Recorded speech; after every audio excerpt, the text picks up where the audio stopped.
Ever get that feeling that the news is just scratching the surface? Like there's a whole hidden layer underneath, whispering stories that never quite make it to the headlines. I know I'm not alone. Plenty of folks sense it too. It's like ordering a burger and getting just the bun. You know there's supposed to be something more in the middle. But where is it? So why do so many of us get this itch that there's more than what we're told? Is it because we've seen stories change, details shift, or maybe because the world just feels unpredictable? Maybe it's fear, maybe it's observation, or maybe we're just plain curious creatures, always poking around for the real story. I mean, think about it. History is packed with moments where the truth took years to come out. Sometimes the official story is just the tip of the iceberg. Most of it's underwater, just out of sight. But here's the big question. Are we missing something deeper right now? Or are we just chasing shadows, finding patterns where there aren't any? So, where should we actually look for answers? Should I dig into independent sources, talk to people on the ground, or just trust my gut?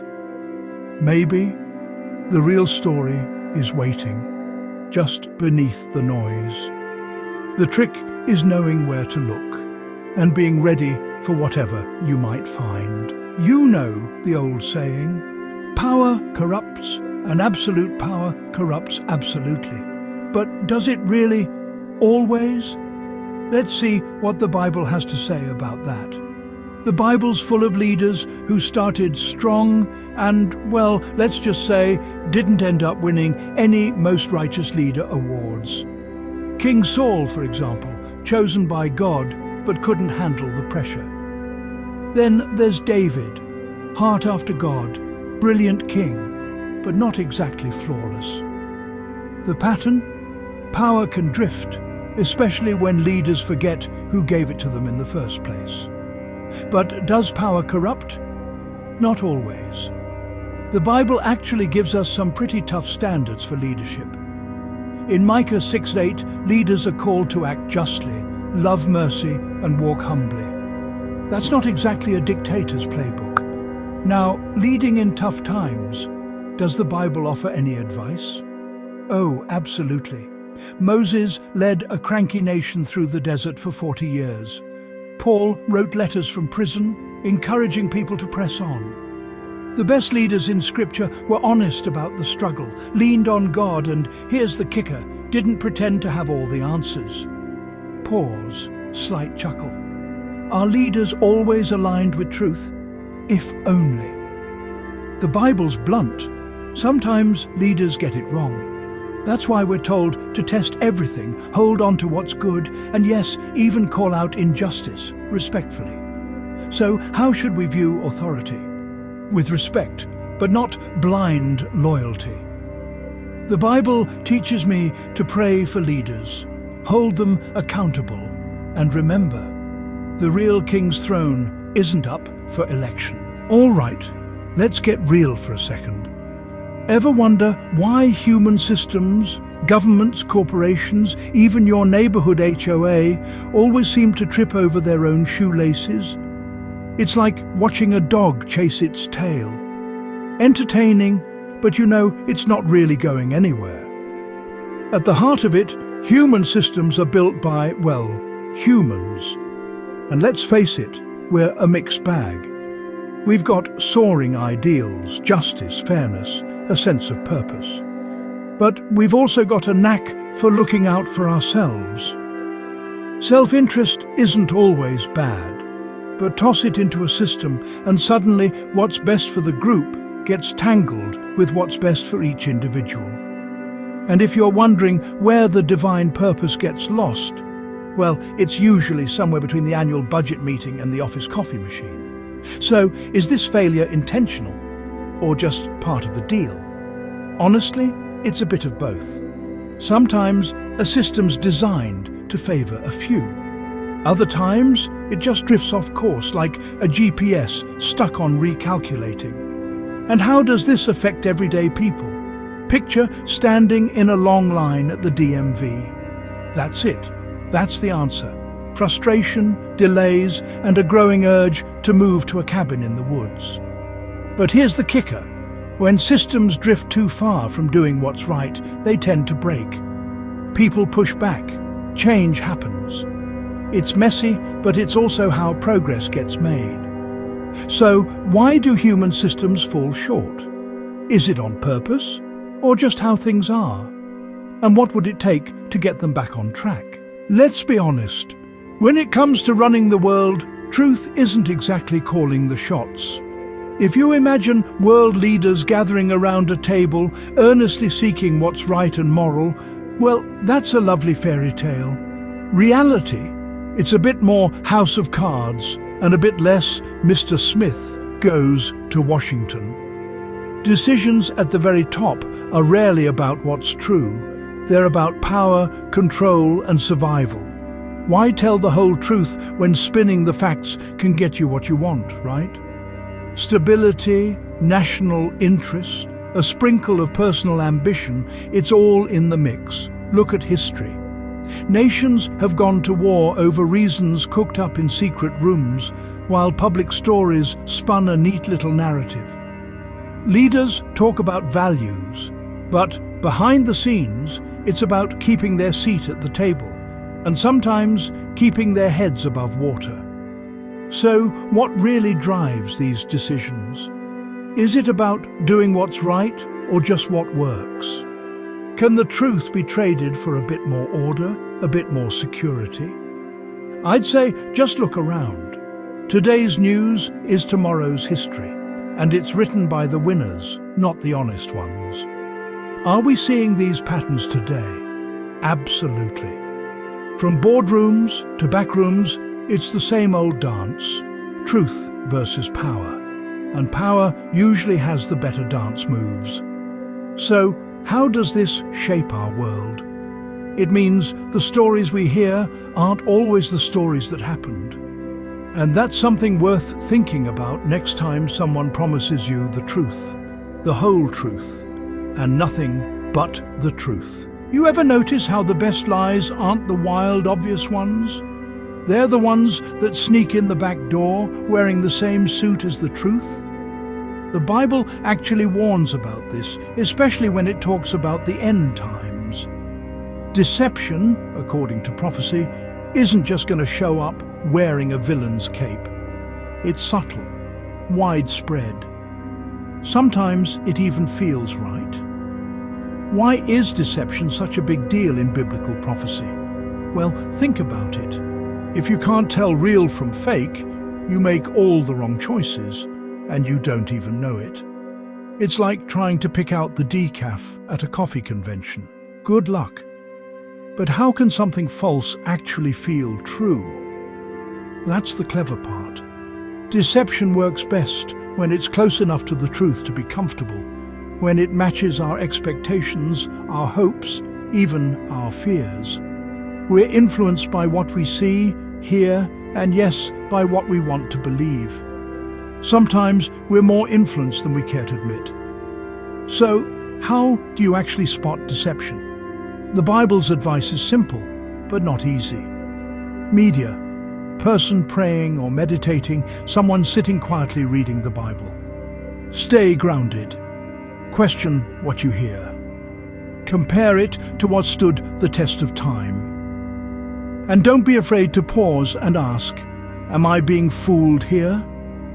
In a world where the fakes look so real, maybe the first step is admitting that we all, myself included, might need to check twice.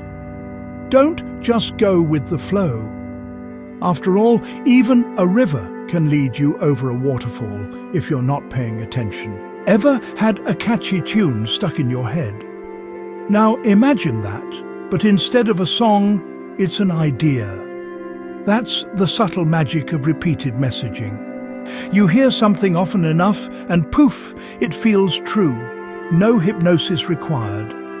From the news you scroll past, to the ads you skip, even to what your friends are quietly sharing, messages are everywhere. The more they echo, the more familiar they become. And here's the twist: the brain loves what it recognizes. So sometimes we end up believing things, not because we've thought them through, but because we've heard them a lot. It's not mind control, it's just how we're wired. Ever wondered if your beliefs are actually yours? Or are you just soaking up what everyone else is pouring out? It's a bit like marinating in a sauce of opinions. Eventually, you taste like the marinade. But here's where it gets tricky. If reality can be shaped by what's repeated, then is there any such thing as pure, undiluted truth? Are opinions formed or merely absorbed? And if perception can be nudged without force, just a gentle, steady drip, what does that mean for free thinking? So, next time you're sure about something, ask yourself, is this belief something I've chosen or something I've absorbed? Because sometimes the loudest voice in your head isn't even yours. Did you ever get the feeling that there's more going on behind the scenes of world events than just politicians shaking hands and billionaires swapping yachts? I mean, sure, humans love to think they're pulling all the strings, but what if, just what if, there's a deeper spiritual force shaping the direction of the world? Now, I'm not talking about some bloke in the sky flipping switches or a secret society of monks in the Himalayas. I'm talking about the kind of influence you can't see, but sometimes you just feel. Ever notice those moments when history takes an unexpected turn, almost as if guided by invisible hands? Or how sometimes ordinary people suddenly stand up and change everything, as if something bigger is nudging them along. Maybe there's a current running beneath all our systems and headlines, a spiritual influence that shows up in small whispers and big waves, quietly steering humanity. It could be the collective energy of our hopes and fears, or something even more mysterious. Something that keeps life full of surprise and meaning. So let me ask you, could there be more than just human decisions at play? How does spiritual influence show up in the world around us? Are we paying attention to the right level of reality? Or are we missing what really matters? And most importantly, what would it change about how we see things if we started looking deeper? Ever find yourself scrolling through emails, calendar invites, and news flashes, only to look up and wonder, hang on, did I actually do anything today? Trust me, you're not alone. The world's become a non-stop pinging machine, and I'm just as guilty of letting the noise drown out the important bits. We rush from task to task, convinced that hustle equals progress. But somewhere between the morning coffee and the late-night spreadsheet, I realize maybe I'm missing out on more than just lunch breaks. When was the last time you just sat quietly? I don't mean in traffic or pretending to listen on a Zoom call. I mean really sat and thought about what actually matters. See, it's easy to blame the constant buzz for our distraction. But sometimes I wonder if it's just a handy excuse. Deep questions are uncomfortable, like asking yourself if you're happy or if you're just busy. Are we afraid of what we might find if we look too closely? Maybe distraction isn't just accidental. Maybe it's convenient, easy. After all, if I'm busy, I don't have to dig into the awkward stuff. But what if, in dodging the silence, I'm missing the real story of my own life? So think about it. Are we too distracted to ask deeper questions? What keeps us skimming the surface? And most of all, what moments are we missing because we never stop to notice? If you made it this far, maybe it's time to put down the phone, just for a bit. Or not. Up to you. Ever feel like the world's spinning just a bit too fast? Like everyone's got breaking news and half of it's made up? Look, I get it. It's easy to get swept up in the latest drama, Panic is everywhere, like glitter after a kid's birthday party. But here's the thing. Clarity isn't found scrolling through headlines or chasing conspiracy theories. It comes from pressing pause, breathing deep, and tuning in to what's real. So, what should we focus on when everything's uncertain? Truth. Not just the facts on your feed, but the truth that sits quietly inside you. Faith. Faith that there's more going on than meets the eye. And most importantly, spiritual grounding. That's the anchor that keeps you steady when the storms hit. How do I stay grounded in truth? Personally, I stop the mental noise just for a moment. I question my own story. Am I building awareness or am I feeding the confusion monster? Sometimes the bravest thing you can do is turn off your phone and just be, even if your tea goes cold. Staying spiritually alert isn't about jumping at every shadow. It's about showing up, awake, aware, and open. It means asking, am I living from fear or from a deeper place? So, next time panic knocks, don't invite it in for tea. Instead, focus on your faith, your truth, and your spiritual roots. That's where you'll find real clarity. What about you? What helps you stay grounded when the world feels upside down? Drop your thoughts below. You ever get that feeling that something's off? Like the evening news is just the tip of the iceberg and there's a whole lot more floating beneath? Trust me, you're not alone. I started digging, not just into headlines, but into what the Bible says about power and authority. Turns out, human systems, well, they rarely hit the mark. Here's the thing, self-interest loves to run the show. Decisions get made, and suddenly the gap between what should be and what is feels wider than ever. And if you look close, you'll spot deception weaving through the cracks. Quiet, subtle, and sometimes, let's be honest, frustratingly clever. Now, I know it's easy to get caught up in the drama, but deeper down, is there something else pulling the strings? Spiritual forces, maybe? Honestly, it's easier to scroll past it all, distracted by the next big thing, never pausing to ask, am I only scratching the surface? What really matters, though, is clarity. Choosing truth over confusion and not letting fear set the agenda.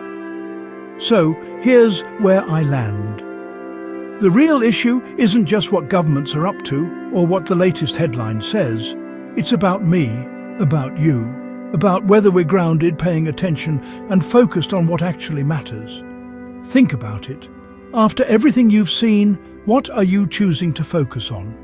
Are you digging for truth or just reacting to whatever pops up next? If clarity is out there, are you willing to chase it down?